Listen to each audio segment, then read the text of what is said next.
What is going on, people? Ryan Williams AC here with a match preview. Burnley taking on Arsenal. Guys, if you're new to the channel, please make sure you like, share and subscribe. We are currently on 147.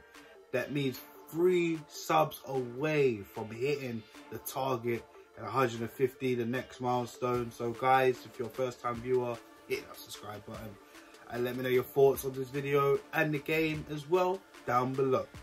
So let's just get into it. Burnley, Turf Moor. Last season it wasn't exactly the best of games, of course, in terms of we gave up the points, you know. We were 1-0 up, then mistakes from Leno and Granit Xhaka, which led to sharing the points, which was absolutely farcical, if we all remember. We like to forget to remember, but hey, yeah. And of course at home, an Aubameyang own goal. So Burnley took 4 points off us last season. So we really need to make good of that, you know? Records, the wrong records were broken last season. So we really need to sort that out. Of course, if you look at our previous fixture against Norwich, 30 shots on goal, and we only managed to score 1. But I did see something a little bit inspiring in terms of, you know, mobility in that midfield, because Xhaka's not there. Tomiyasu, I felt, had a very good showing of a debut and well played to the fans. And, you know, this game's going to be tough. Do you know what I'm saying? So, for me, I mean, it's going to be a no-brainer when it comes to doing the team lineup, to be honest with you guys.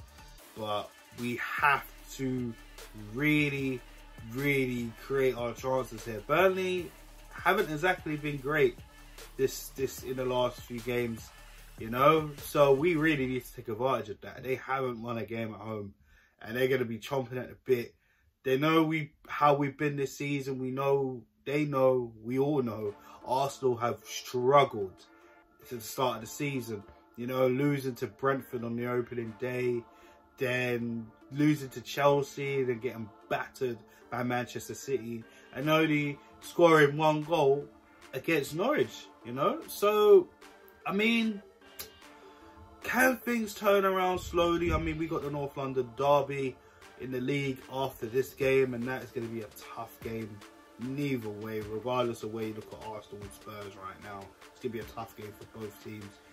So, we need a victory here. There's no draws, no losses. We need 3 points. So Arteta really needs to kick these boys into high gear and be consistent. Be consistent with his team selection. So let's just get into it. Not going to waste any more of your guys' time.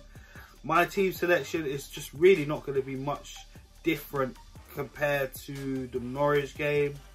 I'm going to still go with a 4-2-3-1. I feel like, you know, some of the lesser sides rather than the top 6, and that's all with me, all due respect to Burnley and the other teams, and well, look at us right now. But we need to be really going for it, you know what I'm saying? Especially if we want to get back into European places at the end of the season.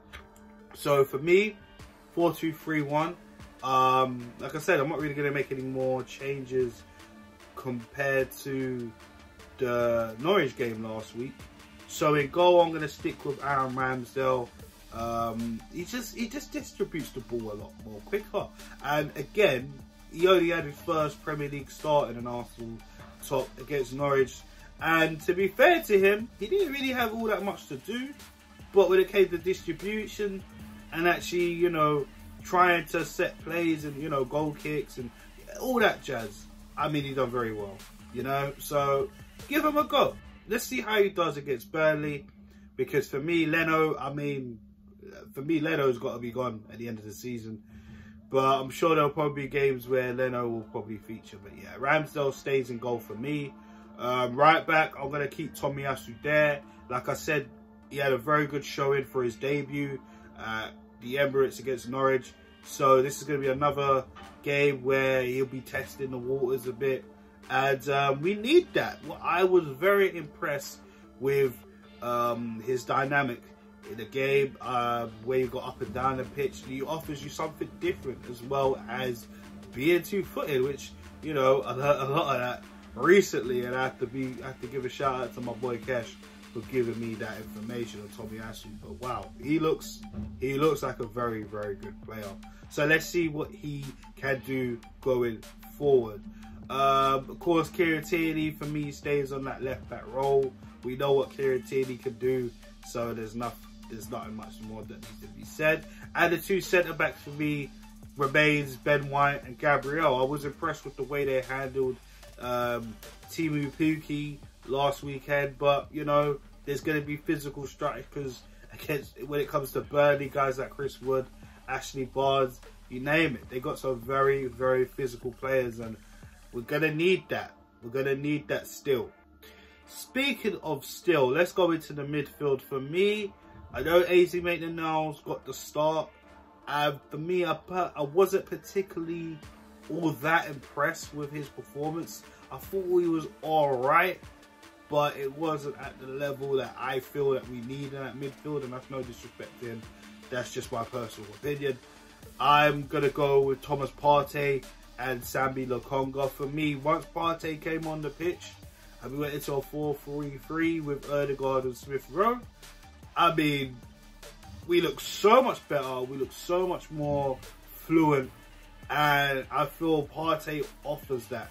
And Lokonga, his passing ratio is for me, is just great. You can see he's going to be a real top player if we can handle him correctly and, you know, help him excel. And I think him, Thomas Partey, should be a good enough pivot, you know, going forward. Now, number 10. We talked about how Burnley are going to be physical, but we also need some goals and we need some creativity. So this one, again, is going to be a little bit of a sticky situation because it's Ødegaard or Smith Rowe. I mean, guys, you let me know who you're picking down below in the comment section. For me, I'm going to stick with Ødegaard only because with Ødegaard, I feel he can pick out more passes than Smith Rowe. I've said this before, I love Smith Rowe, I've got nothing against him.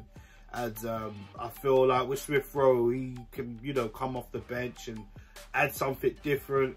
When we need someone driving into the box, late runs, he can try and do that, and he needs to improve on that as well.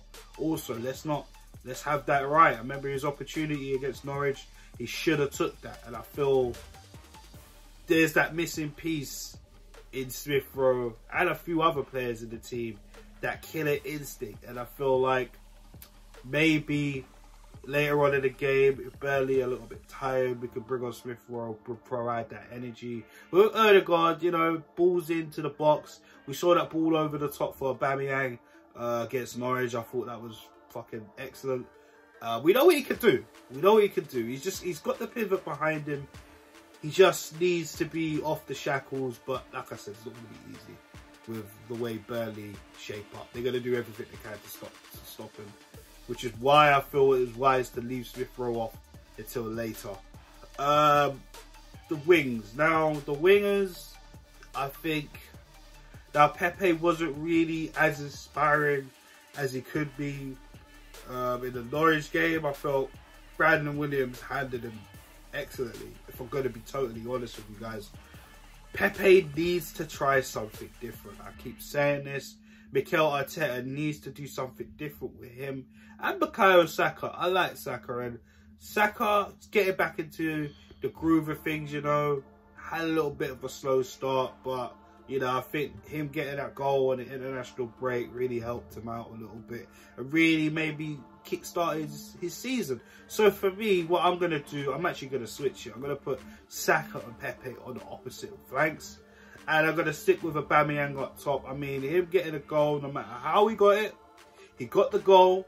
Now, hopefully, he can kick on and start the rest of the season and try improve on what was a horrible season for him last season. So, for me, I'm going to be real. It's going to be a tough game, but I feel we can do this. But we have to really take our chances here. And we really got to be physical with Burnley and try, you know, stand up to them. Don't be scared. you know? In terms of what I mean by that, I mean, I've seen us get bullied too many times. But, you know, the likes of Granit Xhaka's out, not really going to be an issue, in my personal opinion, in that midfield, slowing it down, and you're not really challenging, you know, for the balls and stuff like that. Leno, distribution-wise, not going to take too long, etc. Which is why I've gone from Aaron Ramsdale. And plus, for Ramsdale, you know, he's here. He's going to want to give that competition to Leno. Even though the likelihood of Leno staying at Arsenal looks very, very slim come maybe the summer window. But we'll see. But yeah, guys, let me know your thoughts in the comment section. I'm going for Arsenal 2-0. And yeah, what's your starting 11? What's your scoreline? And what's your thoughts on my team selection? So thanks for checking out this video again, guys. Please like, share, subscribe. We're trying to hit that next milestone, 150 subscribers. Only 3 away, so don't be shy. It's free. Obviously, you don't have to pay on YouTube. So let me know your thoughts in the comment section. So have a good day, people, and I'll be back with the match reaction. See you later.